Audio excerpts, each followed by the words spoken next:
York is recognized. Mr. Speaker, I rise in support of this bill, and I yield myself as much time as I may consume.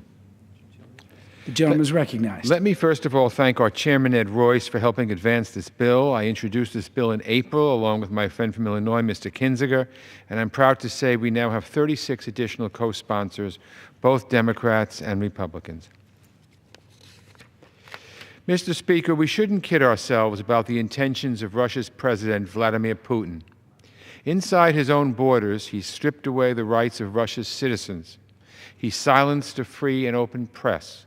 He's stolen countless billions of dollars or billions and spread the wealth around to his cronies. And in the wake of a sham election that boosted his party's majority, it's being reported that he wants to breathe new life into the KGB. His record abroad is more of the same. He has trampled his neighbor's sovereignty, worked to undermine NATO and Western unity, and posed a real threat to America's work and the work of our friends over the past 7 decades to build a Europe that is whole, free, and at peace. Perhaps most egregious is Russia's ongoing illegal occupation of Crimea and parts of eastern Ukraine. Russia recently renewed its attack on Ukraine's sovereignty by holding parliamentary elections for the Duma in Crimea. It's just outrageous, as the chairman mentioned. The United States will never recognize these claims, just as we never recognized Soviet control of the Baltic states during the 50-year occupation there. My legislation underscores America's support for Ukraine's right to defend itself, and it keeps pressure on Russia so long as Russia's criminal behavior in Ukraine continues.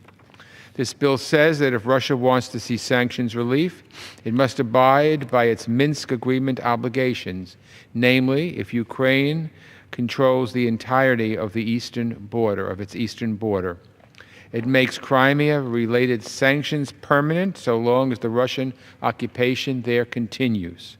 It tightens sanctions enforcement with the new anti-evasion framework, and it requires reporting on banks illegally controlling Ukrainian assets, particularly Russian banks in Crimea.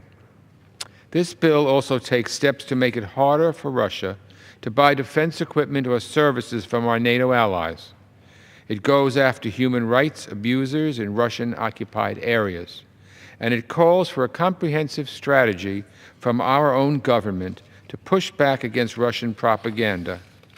The people of Ukraine need to know that the United States stands with them. This government of Ukraine is the most pro-Western government they've ever had. We need to help them. And Vladimir Putin needs to know that his reckless ambition won't go answered. Mr. Pascrell, our colleague from New Jersey, had to leave, but he submitted testimony, and he strongly supports this bill and everything that the chairman and I are saying this evening. So I ask all members to support this bill, and I reserve the balance of my time.